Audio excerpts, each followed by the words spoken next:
hablado de estructura externa, solamente vamos a dar 5 minutos como para entrar en contexto. Aquí tengo una cara superior, ¿ok? Una zona verniana, una zona hemisférica y entre los dos una zona paraverniana, que desde el punto de vista funcional, vamos a esperar que falta una cosa. Ya, no se preocupe, ya. Hay dos. Ok, bueno, tengo el cerebelo, como uno lee, viene, cerebelo significa cerebro pequeño, y no es tan realmente pequeño en tamaño. Cuando lo vimos en el cadáver, cuando lo vemos en las piezas anatómicas, es muy chiquito, apenas un 10% del peso de lo que es el cerebro. O sea, si un cerebro pesa 1,4 kg, bueno, el cerebro pesa 140 gramos, pero tiene más de la mitad de las neuronas que tiene todo el cerebro. O sea, en esa cosa tan compacta tengo más de la mitad. Eso quiere decir que va más allá de lo que vamos a ver, que la parte de equilibrio, la parte de planificación, va mucho más allá. Tiene que ver con la parte mía. Es más, en muchas de las cosas tiene que ver con esa maduración del cerebro impulsada por el cerebelo. Entonces, tengo una cara superior, ¿okay? Una zona medial, una zona hemisférica y una zona lateral, y cuando lo vemos en un contexto de lateral, vamos a ver que tiene esta forma, ¿okay? Ocupa lo que es la fosa posterior, y bueno, tengo una cantidad de estructura que acuérdense que tenía una zona verniana que tiene una correlación hemisférica, y si más o menos recordamos, de adelante hacia atrás, tengo la língula, lobulillo central, culmen, declive, folia, tuber, pirámide y la parte úvula, y la parte más anterior era lo que era el nódulo, que realmente el nódulo, aunque lo veíamos por la escrotadura anterior y lo pudiéramos ver por la cara inferior, realmente no pertenece ni a la cara superior ni a la cara inferior, sino que es un lóbulo aparte, que es el lóbulo flóculo-nodular, que de hecho fue lo primero que apareció, porque la primera función del cerebelo fue la parte de equilibrio, y por eso sus conexiones son muy importantes con ese cerebro primitivo que es el tallo encefálico, y de hecho sus conexiones son muy íntimas. ¿Ok? Aquí lo vemos mejor. Aquí está el nódulo, ¿ok? Esto sería la úvula y su correlación periférica, que ya ustedes lo saben mejor que yo. ¿Ok? Viendo esto, tengo la escrotadura anterior, que también lo llamamos el ilio cerebeloso, que lo más importante es que tiene, es donde están ubicadas lo que son los pedúnculos cerebelosos, que son ¿cuántos?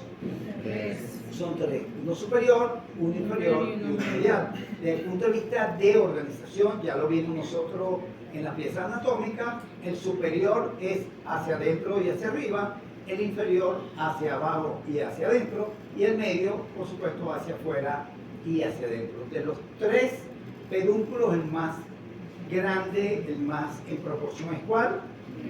El medio, porque básicamente es donde entra la fibra pontocerebelosa, de esa conexión brutal que viene con la corteza cerebral, pero además la que va de un hemisferio cerebeloso a otro hemisferio cerebeloso, básicamente para esa interconexión, porque las acciones del cerebelo son homo o contralaterales.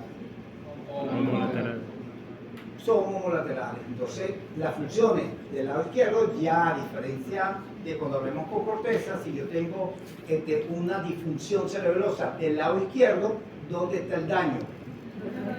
En el hemisferio cerebeloso izquierdo. Y si en el lado derecho, en el hemisferio cerebeloso derecho. Entonces aquí tengo esta parte. Acuérdense que entre el pedúnculo cerebeloso superior de un lado con el pedúnculo cerebroso superior del otro lado, va a haber una banda un poco fibrótica que se llama, exacto, muy bien, velo medular superior, que no es más que el techo del cuarto ventrículo, porque entre el flóculo y el nódulo hay también una banda fibrótica que se llama velo medular inferior, que digamos es la segunda parte de ese techo del cuarto ventrículo, porque en el cuarto ventrículo el piso, ¿quién sería? ¿Quién sería el piso del cuarto ventrículo?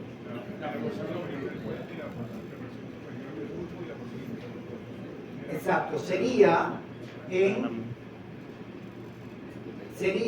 la cara posterior de protuberancia y la mitad superior de la cara posterior de bulbo. Ese es el piso. ¿Y eso está lleno de qué? De líquido cerebroespinal, ¿se acuerdan? Ok, que ese líquido cerebroespinal venía ¿de dónde? ¿De dónde venía? Y la columna total. Ah, pero principalmente ¿de dónde? Ese que cae en el cuarto ventrículo principalmente viene ¿de dónde? ¿Ah? Señores, voy. Lo decimos, lo que a mí me parece, y ya, y me equivoqué, ¿qué pasa? Me equivoqué, aquí todos venimos a aprender, aquí no venimos a alucinar ni nada por el estilo. Y me equivoco, 400 veces me voy a equivocar, yo todavía me equivoco en las cosas, ¿cuál es el problema? Lo decimos, y si me equivoqué, me equivoqué. No es que no lo digo y entonces, qué horrible. No, me equivoqué ya. La mayoría viene del tercer ventrículo, cae al cuarto ventrículo a través de ¿quién? El acueducto cerebral o acueducto de Silvio. ¿Y de ahí va para dónde? ¿De ahí va para dónde? ¿Ah?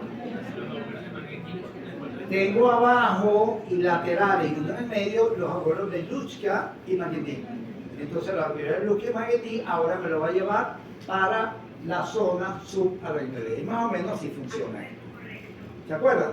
Ok, chévere. Vamos a ver con la estructura interna. Y cuando hablo de la estructura interna, vean que toda la periferia es sustancia gris y la zona central es sustancia blanca, donde tengo una íntima relación con el cuarto ventrículo.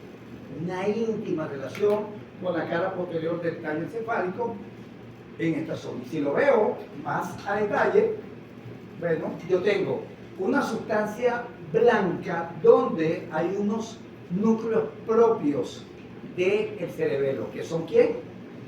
En la zona medial, que corresponde a la zona verniana, pero está muy arriba, por eso también se llama núcleo del techo o núcleos Fastigi. ¿Ok? Aquí están los núcleos globosos y emboliformes, que son los núcleos que llaman interpuestos o interpositum, y en la parte más periférica, el núcleo dentado. Una cosa importante, aunque el núcleo dentado siempre lo vamos a hablar como que pertenece al neocerebelo, la zona medial apareció justo con los núcleos interpuestos. Entonces la zona medial del núcleo dentado es más que todo el paleocerebelo, ¿ok? Apareció luego la zona periférica del núcleo dentado, que es la parte del neocerebelo. De todas maneras, no es tan relevante, es solamente para que lo tengan en cuenta. Entonces tengo la sustancia blanca y tengo lo que es la sustancia gris. Si lo veo mucho mejor, lo veo de esta forma, donde en la sustancia gris tengo tres capas. Una capa profunda, una capa media y una capa periférica, o una capa de la periferia a la parte interna, la capa molecular, la capa de células de Purkinje y la capa de células gránulos. ¿Cuál es la importancia de eso?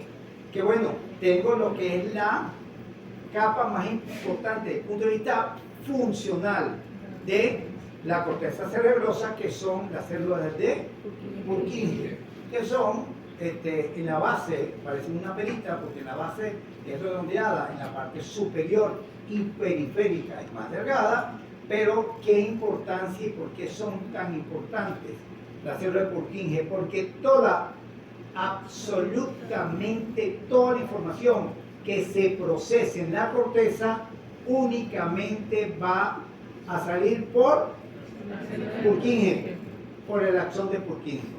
Eso quiere decir que todas las demás se quedan en la corteza cerebelosa. Y si me ponen a mí a decir cuáles son las células de la corteza cerebelosa, bueno, tengo las células granulosas, que de hecho le dan el nombre a la capa más profunda. Aquí tengo células tipo Golgi 2, y se llaman Golgi 2 porque su axón es muy pequeño, y como todo Golgi 2 nunca, nunca, nunca, nunca, nunca abandonan la capa de donde nacen. Nunca. La mayoría, hay unas excepciones, son inhibitorias. ¿Ok? Entonces, tengo también células incesto que están, o insectas que están en la parte más periférica y entran en esta zona. Y si me habla desde el punto de vista de excitación, aunque vamos a ver una imagen de eso, absolutamente todas las células de la corteza cerebrosa son inhibitorias, excepto La granulosa. la granulosa. ¿Ok? Y absolutamente toda la información aferente que va al cerebelo entra por dos vías. Una como fibra musgosa, ¿ok? Que no sé cuál es. Aquí está. O como fibra musgosa que va a llegar a un sitio polisináptico que se llama glomérulo cerebeloso. Qué bueno. Y o entra como fibra trepadora. Entonces, absolutamente toda la información que entra al cerebelo es excitatoria o inhibitoria. Toda absolutamente excitatoria y no hay excepción. ¿Ok? Y una cosa importante, absolutamente toda la información que entra a la corteza cerebelosa entra como fibra musgosa, excepto La oliva inferior. la olivo cerebelosa de la oliva inferior, que bueno, ¿quién dijo la oliva inferior? Oliva inferior, ¿ok? Que está en ¿dónde? Bulbo, protuberancia o mesencéfalo. Qué bueno. Ok, entra aquí lo tenemos. Pareciera una solo contra el mundo, Pinky, pero bueno, ahí andamos, pero pareciera una tontería, pero van a ver la importancia que tiene esa conexión de la olivo cerebeloso. Y aquí lo vemos más bonito, ¿ok? Esta es la capa profunda, esta es la capa de célula.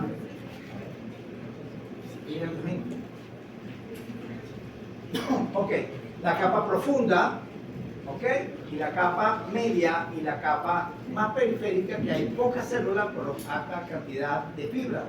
Ok, ¿qué importancia tiene conocer la zona del glomérulo cerebeloso? Bueno, porque es una zona polisináptica que donde juegan un papel importante fuerzas inhibitorias con fuerza facilitadora, porque al final el Purkinje va a sacar la información producto de esa batalla entre fuerza inhibidora y fuerza excitadora. Si en un momento determinado los que ganan son los malos, bueno, salen las fuerzas inhibidoras.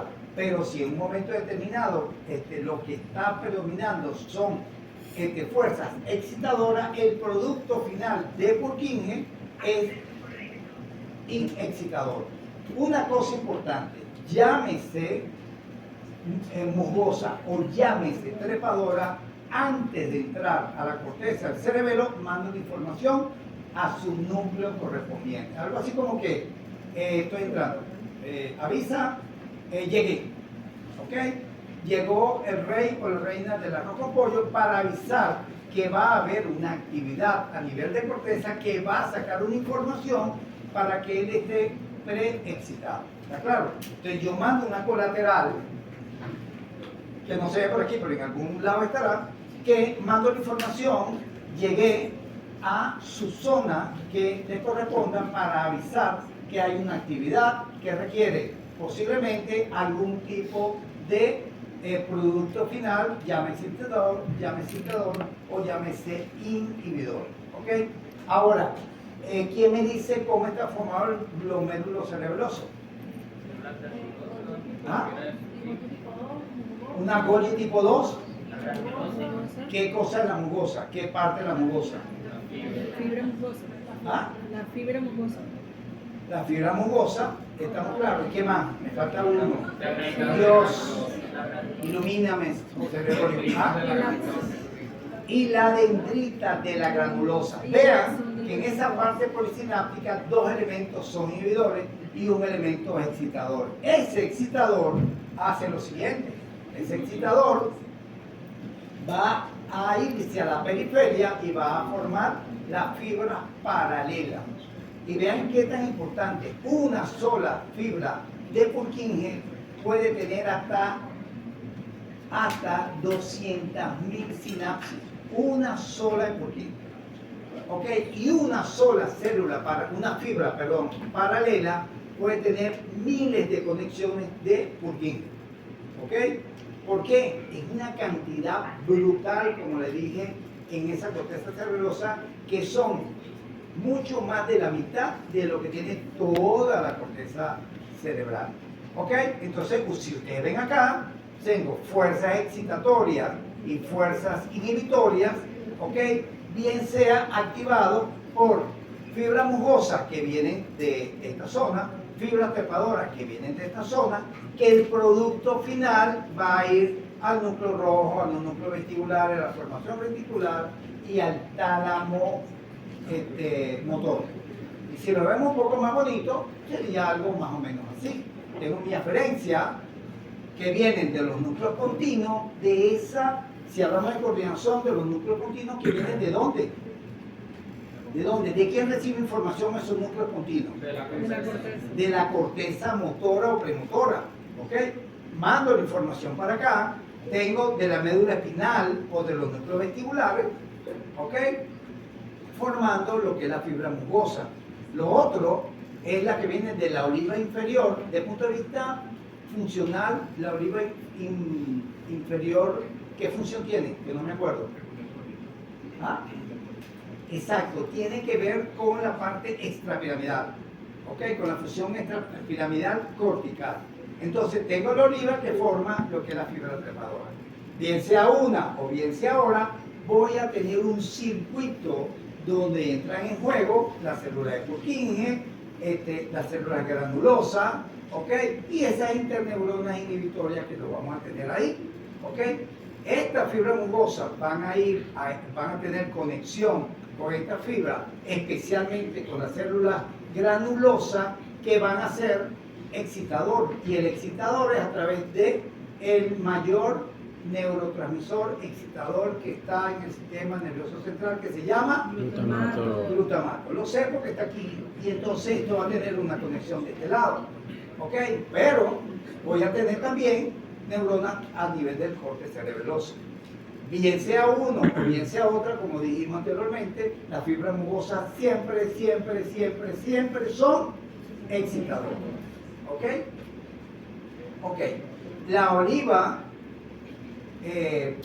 inferior a través de las fibras trepadoras van a hacer conexión con una interneurona que es generalmente inhibitoria, pero también va a tener una conexión excitadora con la célula de Purkinje. Eso quiere decir que la célula de Purkinje, tanto por una vía como por la otra vía, va a recibir información excitadora. ¿Ok?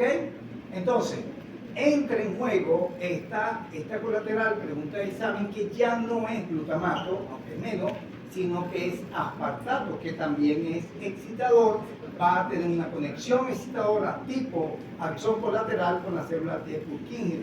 Eso tiene importancia en el aprendizaje motor. ¿Ok? Estas interneuronas siempre son inhibidoras, y el neurotransmisor inhibidor más importante a nivel del sistema nervioso central es GABA. Y a nivel de la médula, glicina. Qué bueno. Ok. Al final, la información del Purkinje es inhibidor, pero también depende qué tanta información excitadora yo recibo. ¿Ok? Al final, voy a mandar mis eferencias que van a ir ¿a dónde? ¿A dónde van esas eferencias? Ya el núcleo profundo pasó. ¿Ok? ¿A dónde voy? Tálamo, núcleo rojo. Voy al tálamo, voy al núcleo rojo, bien sea el superior o el inferior. ¿Voy a dónde más? Núcleos vestibulares. A los núcleos vestibulares. Vamos a ver si la pegamos. Qué bueno, qué bueno, qué bueno, qué bueno. Nos faltó formación reticular. Bueno, chévere. Más o menos este circuito. ¿Ok? Ahí hay 3 preguntas del examen. ¿Qué le parece? Ahorita la rápido. Ok, chévere. Ok, y todo funciona ahí. ¿Ok? El producto final, antes de llegar, me voy al núcleo propio y del núcleo propio salgo. ¿A dónde? Dependiendo del tipo de corteza estimulada. ¿Ok? Ya viéndolo de esta forma, que ya más o menos sé dónde estoy parado, vamos a ver lo que son las regiones o cerebelo funcional. Y en el cerebelo funcional voy a tener una zona flóculo nodular, vamos a tener una zona vermiana y una zona paravermiana y una zona hemisférica. ¿Ok? Aquí lo vemos más bonitico, con los núcleos propios. Entonces, a lo que yo le decía, que el núcleo dentado tiene un pedacito que tiene que ver con el palio, aquí lo vemos. Este pedacito, entonces aquí tengo, estos son los núcleos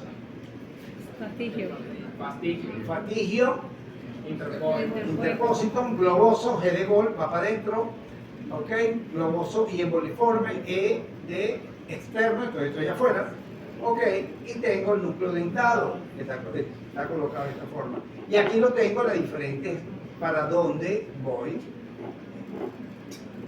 o cuál es la conexión.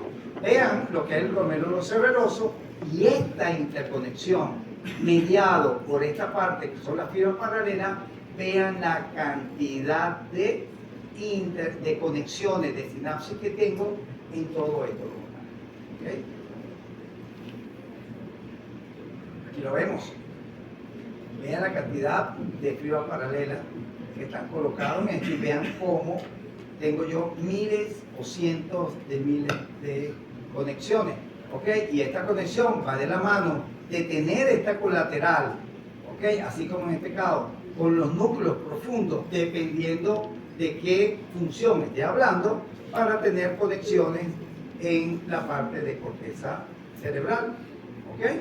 Generalmente esta parte lo llamamos la parte de sustancia blanca como arco excitador principal y en la parte de corteza como arco inhibidor secundario. ¿Okay? Y aquí vemos una imagen donde vemos cómo funciona todo esto. Esta es la célula de Purkinje, ¿ok? Aquí colocado. Esta sería ¿qué célula? Trepadora, y vean cómo son las diferentes conexiones entre esta y esta, entre toda esta parte y estas conexiones como tal. Y funciona en bloque, ¿ok? Toda esta parte va a funcionar en bloque dependiendo el tipo de función que estemos hablando. Entonces yo tengo principalmente tres funciones. Una función vestibular de equilibrio, que es la vestíbulo cerebelosa, una función que tiene que ver con el tono y la posición, que las conexiones, bueno, la vestíbulo cerebelosa de escopeta pum son con los núcleos vestibulares, ¿ok? La espinocerebelosa, sus conexiones son inferiores principalmente con la médula espinal, muy bien, y las conexiones que tienen que ver con la coordinación, la planificación motora, con el aprendizaje y la cognición, esa conexión es básicamente superior en que tienen que ver con la corteza cerebral.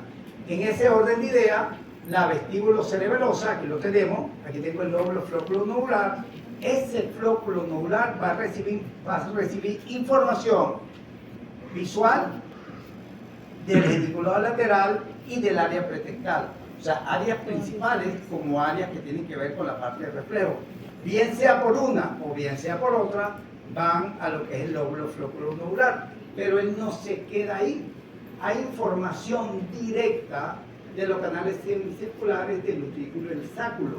¿Y eso por qué va directa sin pasar por los núcleos vestibulares? Para yo tener una información rápida, certera, porque entre más sinapsis tengo, más tardo.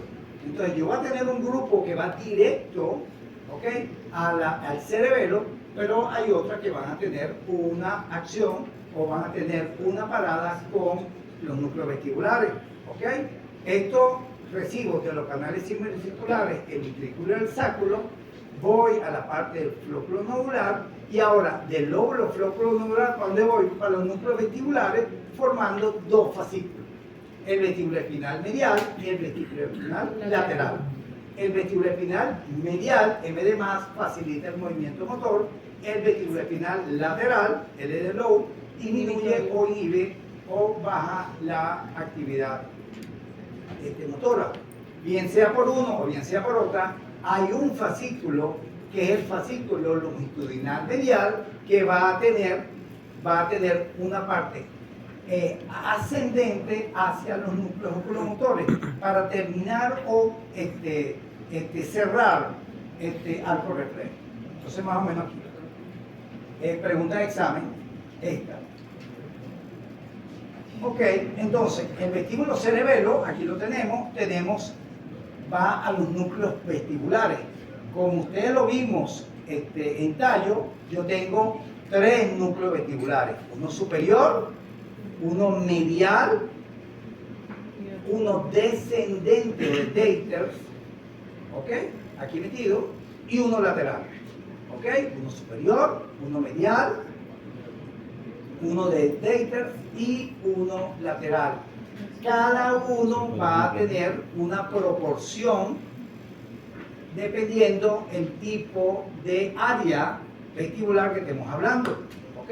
Y entonces aquí vemos las conexiones. Por ejemplo, lo que viene del conducto semicircular, tanto horizontal como anterior, va a tener principalmente conexión con el superior y con el medial, ¿ok?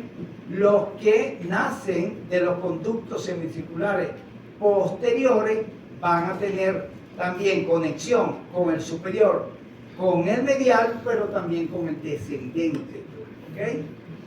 Y esto es la parte principalmente.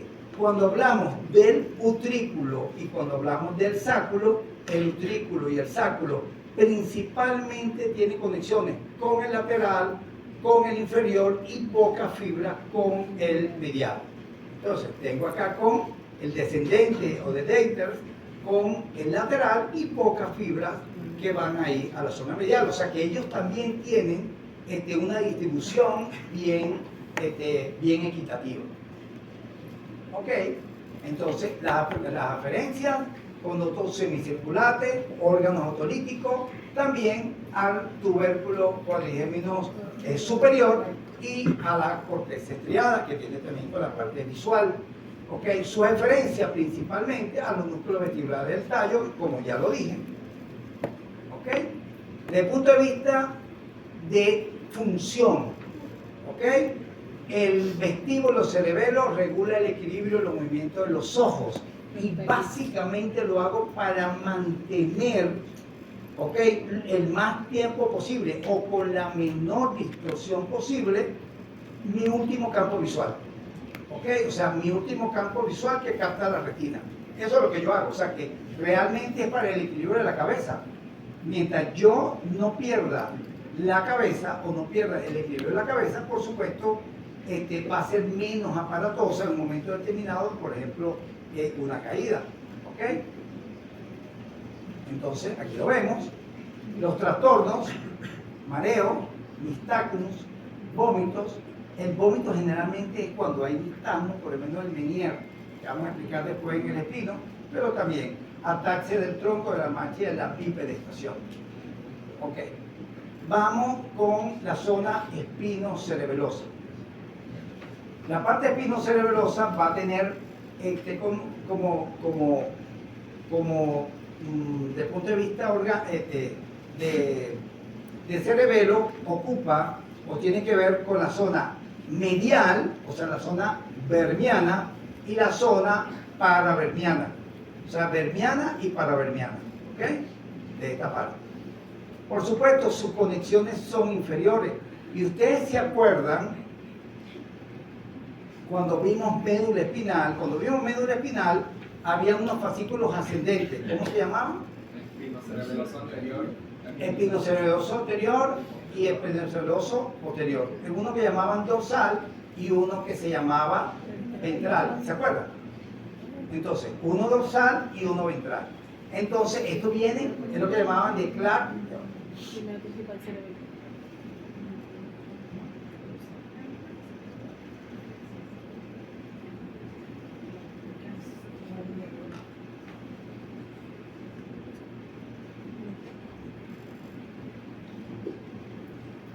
Buenísimo. Ok, Uno, el de Clark y el de Becquerel, ¿se acuerdan? Sí. Uno medial y uno lateral. Había uno directo y uno indirecto. ¿Cuál era el directo? El anterior. ¿Cuál? ¿Cuál? O de Clark. Había uno dorsal o de Clark y uno lateral o de Becquerel, uno ventral y uno lateral. Uno formaba el espinoceloso directo y uno el espinoceloso cruzado. Llámese de uno o llámese de otro, el de Clark iba directamente al pedúnculo celoso inferior, ¿ok? Al inferior. Becquerel se decusaba, ¿se acuerdan? Sí. Subía y hasta que llegaba al pedúnculo cerebroso superior. Y en el pedúnculo cerebroso superior se decusaba. Como me decuso 2 veces, siempre la información cerebelosa es homolateral. Una cosa importante, por ejemplo, con Clark, es que yo no llego, o sea, yo no tomo todo el cuerpo izquierdo homolateral, sino que yo realmente tomo toda la información de C8, nivel medular, hacia abajo. De C8, nivel medular, hacia arriba, hasta C1, lo va a tomar ese que conocemos como cuneiforme, ¿ok? Que era el cuneatus lateral. Bueno, el cuneiforme realmente va a tomar prácticamente todos los niveles cervicales e iba, ¿ok? A también entrar por el pedúnculo celoso superior, inferior, el otro entra por el superior. Bien sea por una vía o bien sea por otra vía, bueno, vamos a tener ahora 2 vías, o sea, o 2 fascículos. Uno, el espinocerebeloso medial y el otro, el espinocerebeloso lateral. Con relación al espinocerebeloso medial, bueno, aquí está la zona vermiana, y en la zona vermiana, ¿qué núcleo tenemos? Fastidio. Entonces, yo voy a recibir en la zona vermiana de la vía visual, de la vía auditiva, pero también de la zona vestibular, de la zona del laberinto, ¿ok? Lo tengo acá. Pero yo también voy a recibir información de núcleos del tallo que se llaman núcleos de relevo, como es la oliva inferior. O sea, yo recibo de la oliva inferior, recibo de áreas mucho más inferiores, pero bien sea por esta vía, la parte del vermis como tal va a tener como caballito de batalla el núcleo fastidio. Acuérdense que cada vez que yo entro voy a tener una conexión con ese núcleo propio. Entonces yo voy a tener conexiones con el núcleo fastidio. Del núcleo fastidio voy a la parte de los núcleos vestibulares, voy a tener conexión con la formación reticular, formando 2 fascículos que su nombre lo dice. Uno, el vestíbulo espinal, y el otro, el retículo espinal. Bien sea por esta vía o esa formación a través del tálamo de corteza motora con ese fascículo córtico-espinal medial, voy a tener conexiones con motoneuronas, ¿ok? Principalmente las ventromediales, con la musculatura medial o central, y de acá con la parte refleja, y eso se convierte en un círculo. ¿Okay? Si yo hablo de la vía vestibuloespinal lateral, bueno, ahora los núcleos en la zona lateral, o sea, la zona paraverniana, son los núcleos interpuestos, tanto globoso como emboliforme. Estos van a recibir de la parte intermedia de la corteza cerebelosa, pero también van a recibir, igual que el anterior, de núcleos que llaman núcleos del tallo encefálico, como es la oliva inferior. Bien sea por esta vía o bien sea por esta vía, voy a tener conexión cuando salgo el cerebelo con la parte magnocelular del núcleo rojo. Esa parte magnocelular es superior o inferior. Inferior. Es inferior. Ok, con la parte inferior. Formo el fascículo descendente ruboespinal que va a tener conexiones con neuronas que están en la parte inferior, o sea, en la médula espinal, ¿ok? Pero este fascículo ascendente, vía tálamo, vía corteza motora, forma el está el fascículo corticoespinal lateral, que va a tener conexiones, bien por esta vía y bien de acción motora por esta vía, con toda la parte de la musculatura. Y yo cierro un círculo, tanto medial como lateral, el medial para mantener lo que es la información de bipedestación, el tono y la posición, y la parte de acción motora propiamente dicha a través de la coordinación que viene de los fascículos córtico-espinales, ¿ok? Llámese cruzado, que es el principal, o llámese medial hacia la médula espinal, ¿ok? Pero ahora, qué cosa tan importante, hasta hace nada, unas décadas, se pensaba que el homúnculo, que Penfield en los años 50 dijo que existía, ¿ok? Pero mucho antes decían que una parte de la corteza cerebral estaba, desde el punto de vista motor y desde el punto de vista sensitivo, estaba bien codificado, o sea, hay un área específica para cada uno de los músculos de mi cuerpo y de áreas de mi cuerpo. Resulta que cosas como el movimiento fino, las cosas como tocar algún tipo de instrumento, no está en corteza, sino que está en cerebelo. Entonces yo tengo un homúnculo motor a nivel del cerebelo. Esta es la cara superior y esta es la cara inferior. Y vean que la cara superior, ok, aquí lo vemos, esta es la parte más posterior y esta es la parte más anterior. Vean cómo está bien delimitado cada una de las áreas, o sea, mi dibujo y mi mapa somatomotor. Y en la cara inferior tengo el punto de vista homolateral como si fueran dos homúnculos, uno izquierdo y uno derecho. Más o menos se ve de esta forma. Veanlo acá. ¿Ok? O sea que yo tengo mi diagrama motor ya en cerebelo. Importante, aunque ustedes estudian en medicina, pero en psicología, y uno lo desarrolla, 33% de los pacientes con problemas estructurales del cerebelo tienen autismo. No se sabe qué pasa autismo, digamos, cierto trastorno en el desarrollo del cerebelo, pero qué importante, o sea, una tercera parte de los pacientes con autismo, y entre más severo es el deterioro a nivel estructural del cerebelo, peor es el autismo. O sea, más severo es el autismo. Y vean qué conexión. ¿Qué pasa? Bueno, no se sabe mucho, pero tiene que estar pasando algo, ¿vale? No es casualidad, Dios vendrá y Cristo es mi redentor, sino que hay algo que está pasando que hace que una tercera parte de los pacientes con autismo tengan, por causalidad, trastorno a nivel del cerebelo. Ok. Entonces, problemas con el espinocerebelo, sus aferencias principales: médula espinal, tubérculo cuadrigémino superior y la corteza visual. Con relación a las inferencias, núcleo rojo, la parte magnocelular del núcleo rojo, pero también tálamo, ¿ok? Vía Fatigli y, por supuesto, la médula espinal. Cuando hablo de la función como tal, el espinocerebelo regula los movimientos del cuerpo y de las extremidades, o sea, para el tono y la posición.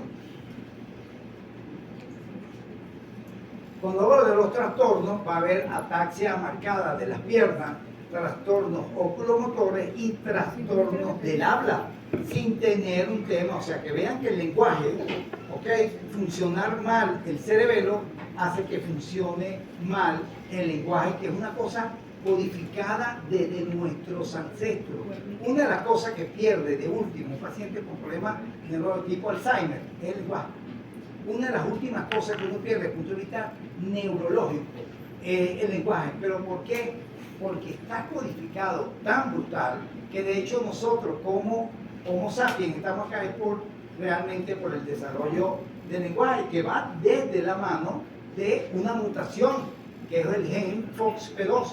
O sea, no es solamente el gen FOXP2 que hizo que yo tuviera una zona laringe y todo lo demás diferente, sino que además me mantuve todavía existiendo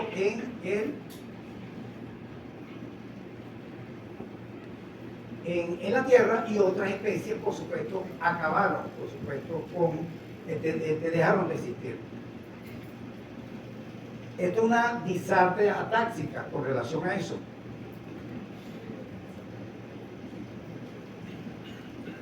Voy. Ok, esto es lo que tiene acá: hipotonía de los músculos afectados, puede haber irregularidad en los movimientos oculares, disfunción faríngea, disfunción de las articulaciones mediante distorsiones. Ok. Pero son sí los días de la semana. ¿Cuáles son los días de la semana? Aquí atrás, profe. Así llegas. Muy bien. ¿Y los meses del año cuáles son?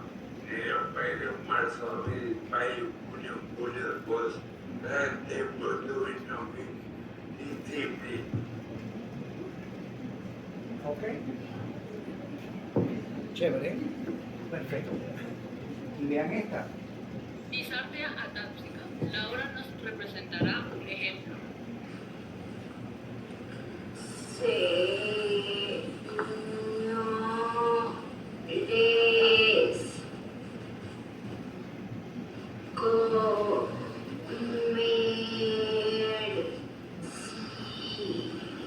Antes, habitantes, estudiantes, trabajadores,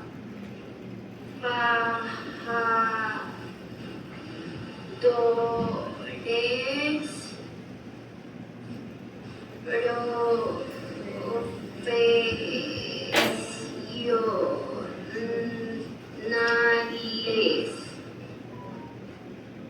de la salud.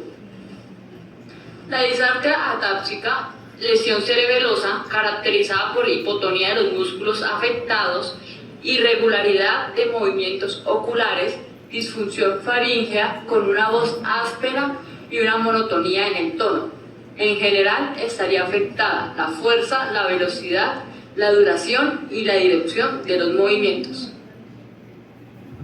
Ok, eso es una disartria atáxica que lo van a ver ya cuando sean grandes el año que viene. Ok, chévere. Vamos a hablar sobre el cerebelo. Y en el cerebelo, bueno, tengo ahora una conexión. Párenle a esto.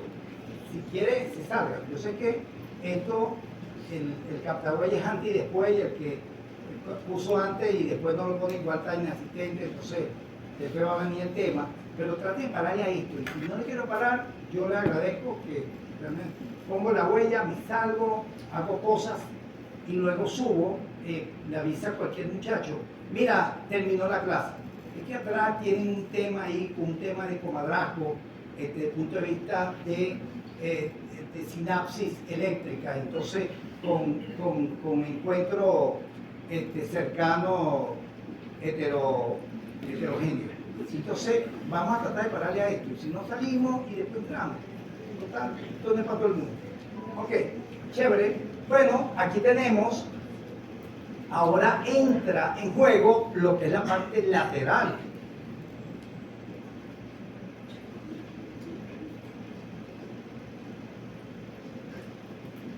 Joder. Ok, que es la parte lateral, que es la parte hemisférica, que es lo último que apareció. Ok, aquí tenemos el núcleo dentado, que es el núcleo principal, o sea, propio de la parte cerebelosa, que esta va a recibir información principalmente de los núcleos continuos, de ese fascículo córtico, punto cerebelo, rubro, tálamo cortical, que es lo mismo córtico, punto dento, neo, rubrum, tálamo cortical. Entonces, un circuito que va a funcionar de esta manera. va a planificar un movimiento antes de que ocurra. No hago ninguna intervención en el que está funcionando. Le voy a hacer una corrección, si vale la pena, en el que viene. ¿Ok? Entonces, tengo el núcleo continuo, igualito de los núcleos continuos, mando al teclado, pero mando al hemisferio cerebeloso, se va a funcionar y va al núcleo rojo, a la zona parvicelular, superior o inferior. Superior. En esta parte. Vean que eso hace nada no se sabía. Yo había dicho córtico, punto cerebelo, rubro, tálamo, cortical, pero realmente esa es la vía principal. Pero él manda una información descendente, o sea, parvicelular, o sea, núcleo rojo, hacia la oliva inferior. Y la oliva inferior, bien sea por esta vía o en forma directa, le manda información. Y eso es importante para parte del aprendizaje como tal. O sea, no me quedo solamente con esto. Entonces, cuando voy a tener una actividad motora novedosa o nueva, eso entra en detalle para activar esa vía que se llama la olivocerebelosa. Y ya vamos a ver por qué. Ok. Descendente al tálamo y por supuesto a la corteza primaria, secundaria, pero también la sensoriomotora. ¿Cuál es la sensoriomotora? ¿Qué área de Brodmann es? ¿Ah? Sensoriomotora. ¿Ah? El área sensoriomotora es el área que conocemos como el área primaria de la sensibilidad. Áreas 1, 2 y 3. ¿Qué pasa? La mayoría de las fibras córtico-espinales nacen de esa parte que tiene que ver con la parte somatosensorial. Ok, y aquí lo vemos cuando hay discriminación sensitiva, pero sin discriminación, y vean con discriminación sensitiva, cuando no hay movimiento y cuando hay movimiento. O sea que yo me activo, así no haya movimiento. Yo cerebelo, tengo actividad, me habían dicho motor, no necesariamente. Yo puedo tener hasta maduración sin tener actividad motora. Y vean que esto está neuroimagen, mira con ahí. Entonces, y entre más discriminación sensitiva, más actividad a nivel del cerebelo. ¿Ok? Entonces, las aferencias, corteza motora y premotora, las eferencias, ¿ok? Principalmente al tálamo ventrolateral, contralateral. ¿Y por qué contralateral? Ya yo me depusé 2 veces, ¿ok? Al núcleo rojo, la parte parvocelular, ¿ok? Tiene que ver con la planificación motora, con el aprendizaje motor y con la parte cognitiva, ¿ok? Con relación a cerebelo y la planificación motora, que bueno, porque ahora yo tengo un plan y un programa motor que entra en juego también otra cosa que tiene que ver con ganglios basales. Entonces, ganglios basales y cerebelo van de la mano de la parte motora para lo que es el programa y la diagramación del movimiento motor.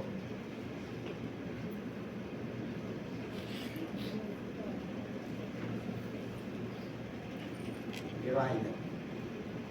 Señores, si van a sabotear, no hay cosa que me saque más la piedra que me sabotee.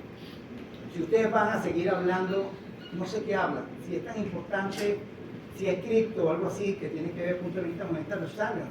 Pero la próxima vez los voy a sacar. Yo sé que es antipático, pero no, eso es una falta de respeto.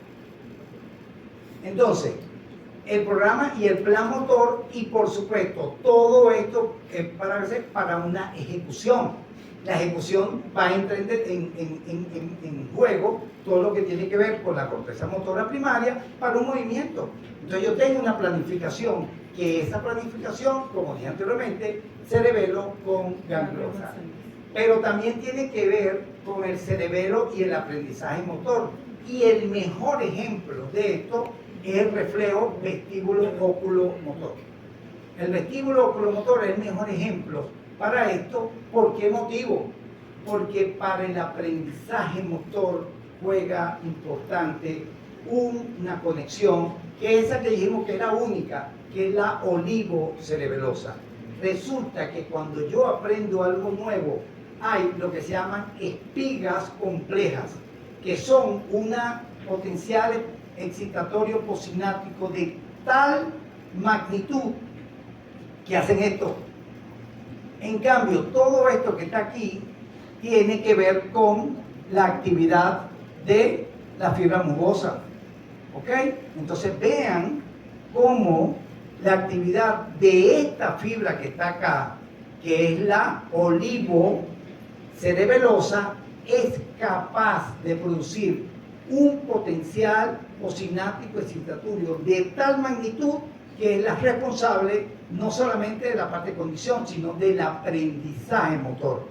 Y si lo vemos mejor, vean de la fibra trepadora una actividad sumamente compleja.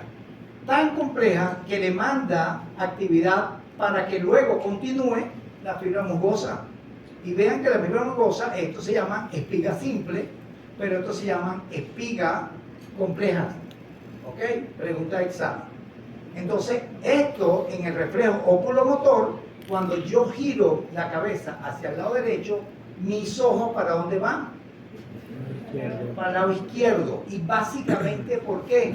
Para mantener esa imagen de la retina, o mi última imagen de la retina, por supuesto, para no perder el equilibrio. Cuando pasa esto, que hago esto, hay la fibra trepadora, hay una brutal vía oliva inferior, por supuesto, una brutal descarga, que luego que yo me adapto, o sea, cuando yo mantengo y veo que mi imagen a nivel de la retina está bien, bueno, ahora el comando lo va a tomar la fibra mucosa. Entonces continúa la fibra mucosa con un disparo normal para mantener. Si por casualidad ocurre una distorsión, me explico, me voy a caer, pierdo, la fibra trepadora dispara, sigue la mucosa, pero pierdo en un momento determinado parte de esa nitidez que yo necesito, vuelvo otra vez a dispararse este circuito. Y hay un síndrome que ustedes lo van a ver mucho, que es el síndrome de Meniere. ¿Y qué pasa? Una persona que tiene esa laberintitis como síndrome de Meniere, una de las cosas más brutales, que incapacitantes, es el nistagmus. ¿Qué pasa? Cuando comienza la enfermedad hay un nistagmus brutal que la persona realmente no puede mantenerse de pie, tiene que acostarse por el nistagmus, quiere decir movimientos oculares rápidos, que ocurre normalmente cuando uno está despierto no ocurre. Bueno, en el nistagmus ocurre. ¿Qué pasa? Comienza a activarse esa vía olivocerebelosa, ¿ok? A través de lo que es fibra trepadora. Viene el aprendizaje, desaparece el nistagmus, ¿ok? Eventualmente el paciente se recupera, pero eventualmente viene otra vez el mareo en otra crisis, vuelve a activarse otra vez el fascículo olivocerebeloso, mejora el nistagmus, porque ahora yo voy a mejorar la conexión y la actividad de movimiento de los globos oculares para que no ocurra el nistagmus. Entonces, normalmente estos pueden ser de menor actividad, pero básicamente en el aprendizaje tiene que ver con la parte de la zona olivocerebelosa. Con relación a la parte cognitiva del neocerebelo, bueno, es que aquí también juega un papel importante lo que tiene que ver áreas corticales de asociación, bien vía núcleo pontino, corteza cerebelosa, bien sea núcleo rojo, oliva inferior, neodentado, para lo que tiene que ver con la parte cognitiva. O sea que el cerebelo tiene que ver con la parte cognitiva, con la parte del aprendizaje motor, y tiene que ver con funciones que tienen que ver con la parte de funciones elevadas superiores. ¿Ok? Los trastornos del neocerebelo, del cerebro cerebelo, dismetría, fenómeno de rebote, temblor de intención, nistagmus e hipotonía muscular. Y de trastorno cerebeloso, bien sea Esta es la parte vestíbulo cerebelosa, para recordar otra vez, la parte espino cerebelosa y la parte que tiene que ver con cortical cerebro cerebelosa. ¿Ok? Ok. Y básicamente las dos grandes vertientes de un trastorno cerebeloso se caracterizan por hipotonía y por ataxia. ¿Ok?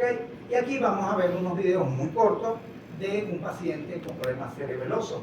I want you to try to walk with one foot touching the other, just like the trunk test. I'm going to stand right by you here. I'll give you a little bit of balance, and this is going to be very difficult for you. Tiene que aumentar lo que llaman astasia básica, la base de sustentación, por supuesto, para no caerse. Disorder, in addition to rest tremor and postural tremor, is intention action tremor seen with cerebellar disease. In this patient, who has had a traumatic hemorrhage involving one side of his cerebellar white matter pathways, he has a normal function on the right side, but the left side shows significant dysenergia and intention tremor. This type of tremor contrasts, however, with the postural tremor, in that both the trajectory and the endpoint are abnormal. And most of this patient's dysfunction is in fact right at the endpoint when he tries to touch his nose or to bring his finger totally out. The trajectory is not normal, but the trajectory is not the area of maximal dysfunction. This type of tremor can also be seen in multiple sclerosis and other primary cerebellar disorders.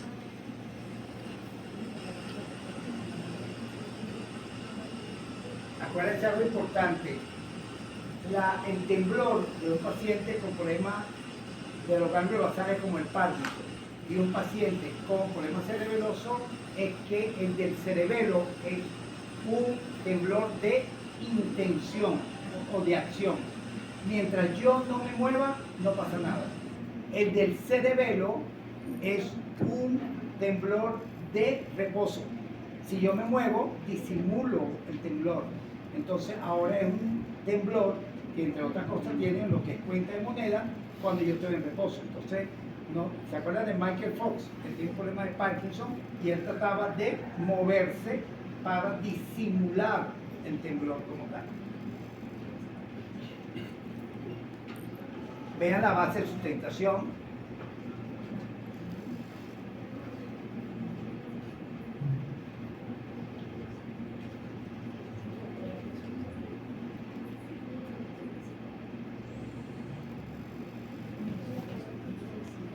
Vean este.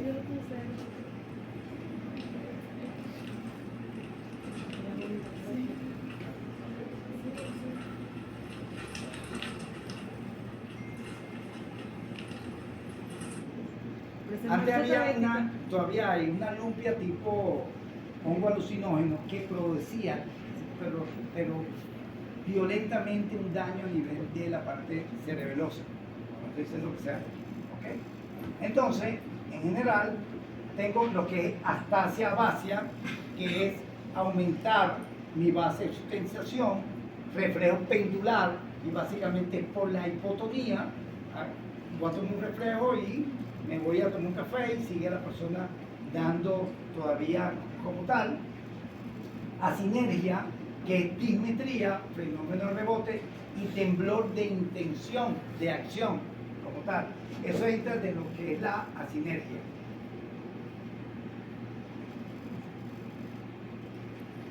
¿Okay? Una de las cosas es aviadococinesa o disdiadococinesa y la palabra explosiva, que es la palabra que llaman escándida como tal. ¿Okay? Aquí veo lo normal, y vean que siempre va a haber un retardo en, por supuesto, en el movimiento. ¿Ok? Ya para terminar.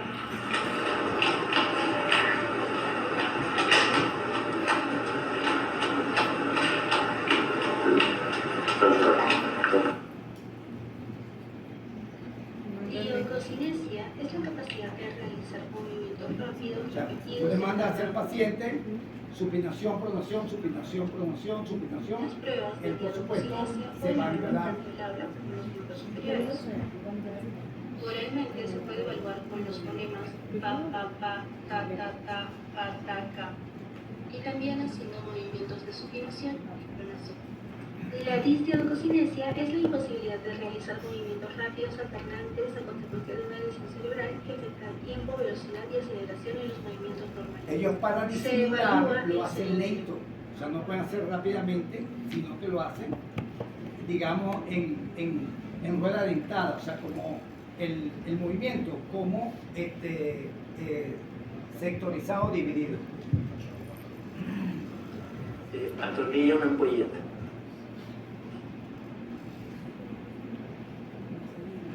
Esos son movimientos opuestos, ¿no es cierto?, que identifican los trastornos de la diadococinesia. No es lo mismo. Cortamos. La otra. Haz esto. Movimientos opuestos, que en el cerebeloso están alterados y que en él están conservados. La otra. Pero está bien. Ok. Salto.